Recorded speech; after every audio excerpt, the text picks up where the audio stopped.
All right, I'm told that we want to go ahead and take a listen now. There's going to be a video playing here on America's opioid addiction, followed by remarks from Pam Livengood. Let's listen.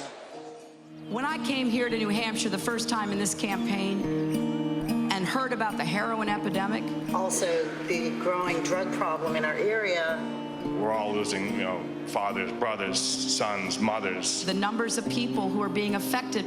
If you have been impacted by your own or someone else's use of substances, would you just raise your hand? I didn't even know what was wrong with me until I found out that I was an addict. This problem touches everybody. My children suffered. My family suffered. Meeting grandmothers raising their grandchildren. All of my friends are raising their grandchildren because of addiction. I think you're very brave and very loving to take on this responsibility. It has been plaguing families.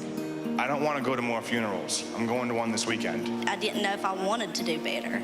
Addiction had full control of my heart and soul. I wouldn't have necessarily known that if I hadn't been sitting in a little cafe in Keene listening to people tell me about what was breaking their hearts and what they wanted their president to know. We need the voice of those who are using. That is the way in which we can make an impact on this disease. We can't walk away from these stories.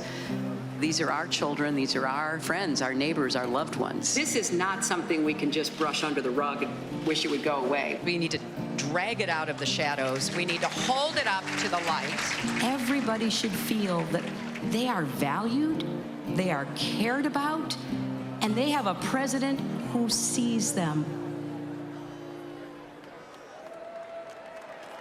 Ladies and gentlemen, please welcome Pam Livengood from Keene, New Hampshire.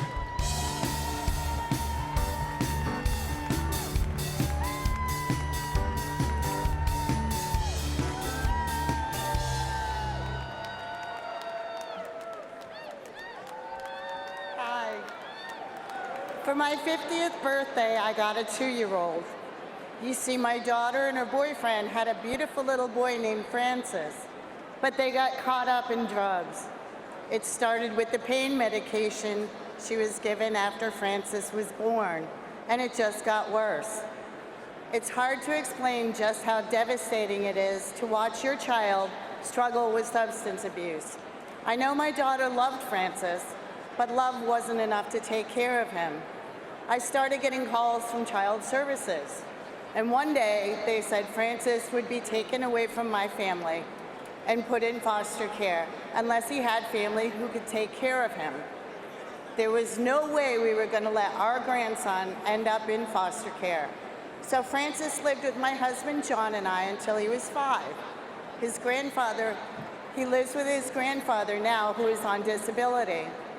And when you're my age, you don't expect to start all over again raising a grandchild. Today, my daughter's in treatment, but she has a long road ahead of her. My story isn't unique. This epidemic has devastated communities all over the country. It doesn't discriminate against age, race, gender, or income. It affects all of us. But sometimes it feels like folks in Washington don't hear these stories. Well, last year, Hillary Clinton came to New Hampshire for a roundtable at my workplace, and she asked if addiction had touched any of us. And as I told my story, Hillary listened. She even took notes. And then she did something else we don't see a lot of in Washington. She took action. She came up with a plan, one that includes everything from reducing overdoses to expanding access to treatment. To me, that's the kind of leader we need. We need a leader who listens to the voices of ordinary Americans, a leader who treats people with compassion and respect, a leader who believes that as Americans, we look out for each other. I'm not saying that leader has to be a grandmother, but it sure helps. For me, that leader is Hillary Clinton.